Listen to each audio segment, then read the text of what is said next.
What a race we have just watched.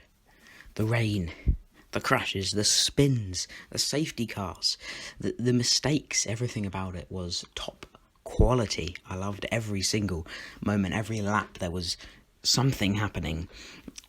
And I will go through the driver ratings and just give IMOLA in my opinion.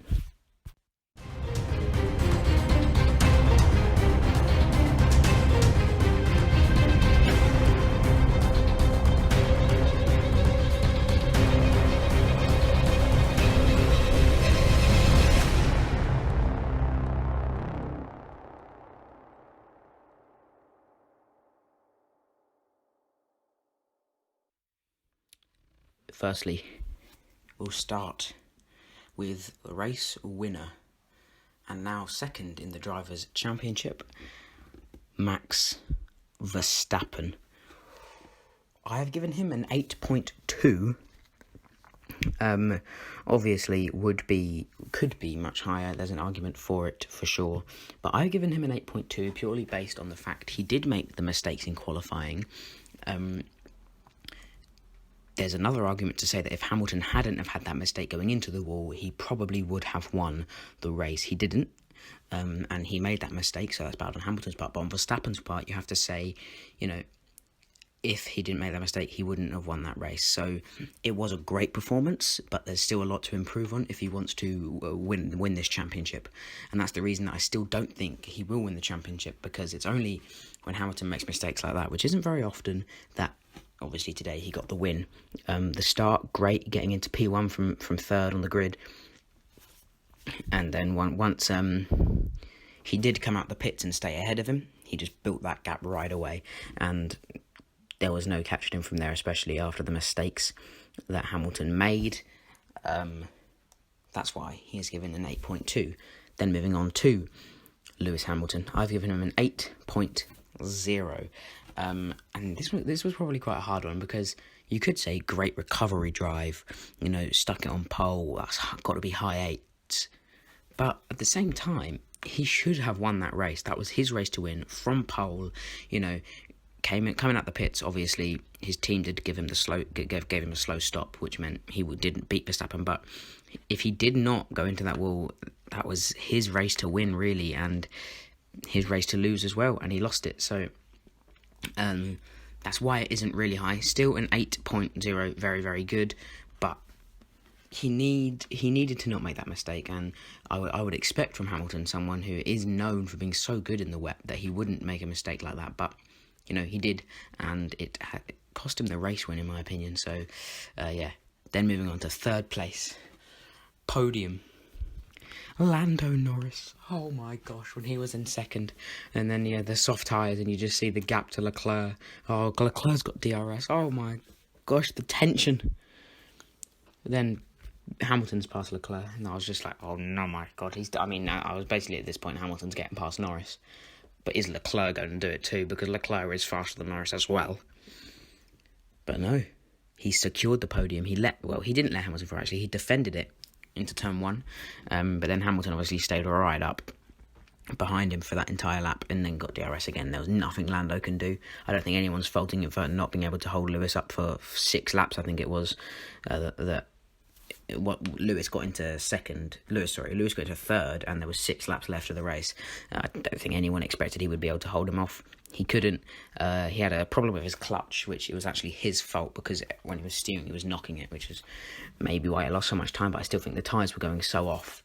As much as I am going to definitely be biased here, but I have given him an 8.6. Right, because qualifying, so close to possibly a front row, but probably a third, made that little mistake. So these are the reasons that it could be a bit higher, but everything, his pace all weekend has just been top quality, and he ended it with a podium from 7th on the grid. He was faster than Ricciardo, and the team saw that, and they let him through, and then he goes and just takes the podium that Ricciardo would have most definitely not done, dropping down to 9th even from the start, and still making it up to P3 again. Great drive, and 8.6, which puts him to the top of the leaderboard in this little ranking thing. Next driver, Charles Leclerc. Started 4th on the grid, finished 4th on the grid. Could have had a podium if he could have overtaken Norris, so I've given him an 8.0 purely because he very much had that podium in his grasps, but he couldn't follow through and overtake Lando. So he gets an 8.0, still a strong race. 4th, qualified 4th, finished 4th. No major mistakes really to note. Carlos Sainz, obviously his teammate, which we'll get on to, had a few dodgy moments, but he still finished well. But we'll get onto that right now. Carlos Sainz, I've given him a 7.8. He did make quite a lot of mistakes, but you can't fault the recovery drive. Couldn't beat his teammate. 7.8 is kind of, feel like it's kind of middle ground, you know. I think if you just have an okay race, whatever, it's going to be around 7.7, 7.8. So Sainz 7.8. Yeah, a few mistakes. Obviously 11th in qualifying, not really where he needs to be, but it's a bit of an eh. Daniel Ricciardo, however, I think it's less than satisfying, his performance. He's clearly not hooked up in that McLaren as much as, for example, Lando is, and that's pretty clear. You know, Lando is faster than him, which I didn't, and I don't think many people expected, and he shouldn't be. Ricciardo needs to be beating Norris, and if Norris is going to consistently keep beating him now, you know, overtaking him, just being quicker, he would have been past running qualifying if it wasn't for track limits, but Daniel's got to be up there really. So 7.7 for him. I hope that he does improve, and I think he will. I think it's just a case of getting used to the car. But yeah, he's definitely not the Daniel Ricciardo we know. Then Pierre Gasly, I've given him a 7.6 purely because it was just a poor choice to go out on the wets from the start. I think it cost him a lot of places, cost him from 5th down to P7. Is that right? P7? Yeah, P7. So it's still decent, 6 points, but you know, we expected the AlphaTauri to be super, super quick round Imola, considering how much testing they've done there, and it wasn't. So pretty unfortunate for him. 7.6, because it wasn't a great drive, really, was it? As much as I do love Pierre, he's not really been off the mark this season. Good qualities, but he can't do the same in the race. And Tsunoda seems to be better than him in the race. Actually, at one point, Tsunoda did overtake him and then spun later, but we'll get onto that. But yeah, he's getting overtaken by his rookie teammate in the second drive of Tsunoda's F1 career. Not ideal for him. Then Lance Stroll, the Canadian, 7.9 for him. I think I was a bit confused on this one because it's kind of hard to tell whether he's done a good or bad job, considering there's not really much to compare it to, because Sebastian Vettel is having such an odd season, where he's just everything that can go wrong is going wrong. You know, his pit stops always seem to be just off. It always seems to be problems. There always seems to be poor qualifying, and Stroll is doing so much better. So that's why I've given him a 7.9. But he could also just be doing a very meh job. And Vettel, I just don't know what's going on at Aston Martin. Really don't think that car is very good. I never thought it was going to be, you know, what some people were saying, race winning, but I thought it would be a decent midfield car challenging Ferrari and McLaren, but apparently not. Then Esteban Ocon, I've also given him a 7.9.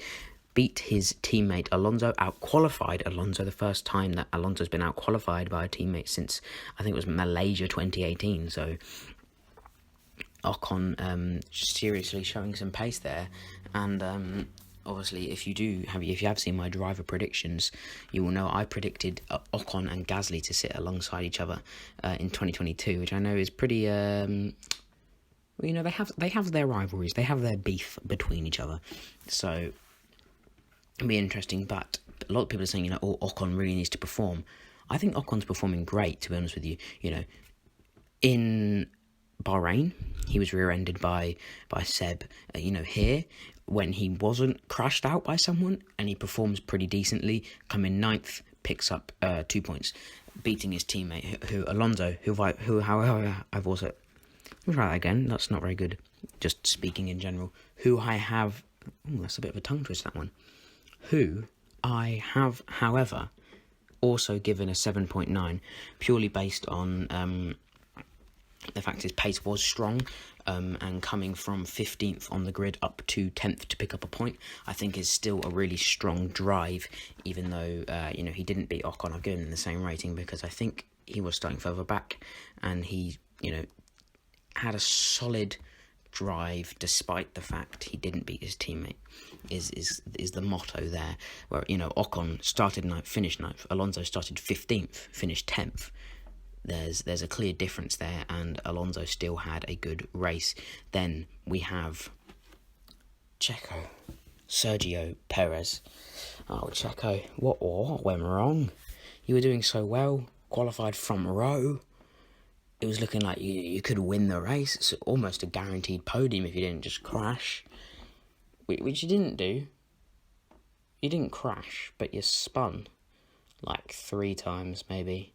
You overtook during the safety car, which then meant you got a 10-second penalty, and you just got finished out the points. And to be honest with you, the beginning of the race, he dropped 1 place to Leclerc. I was thinking, oh, well, Sergio's had a bad start. He'll overtake Leclerc. Oh, no, he won't.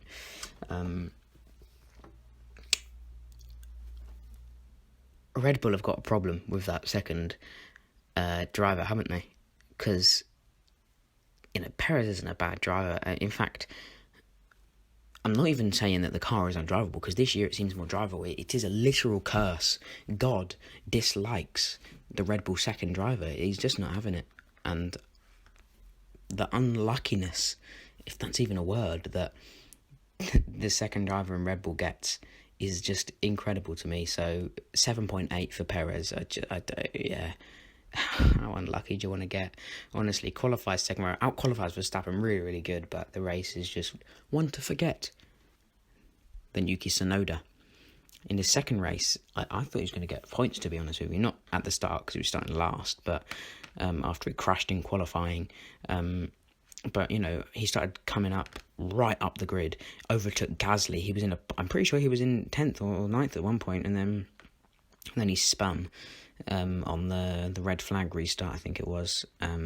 Was it the red flag restart? I'm pretty sure it was around.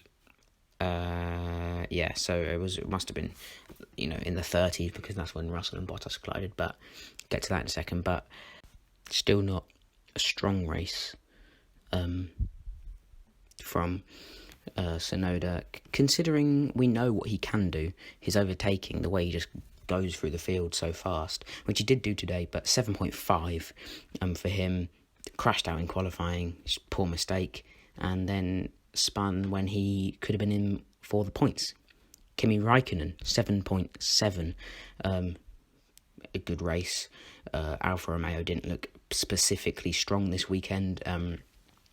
He finished in 13th position, so no points, but when you look at where he qualified compared to his race, which is kind of the easiest way to go here, qualified 16th, made up a lot of positions. I mean, it's not a lot, it's 3 positions, which is how many people DNF'd.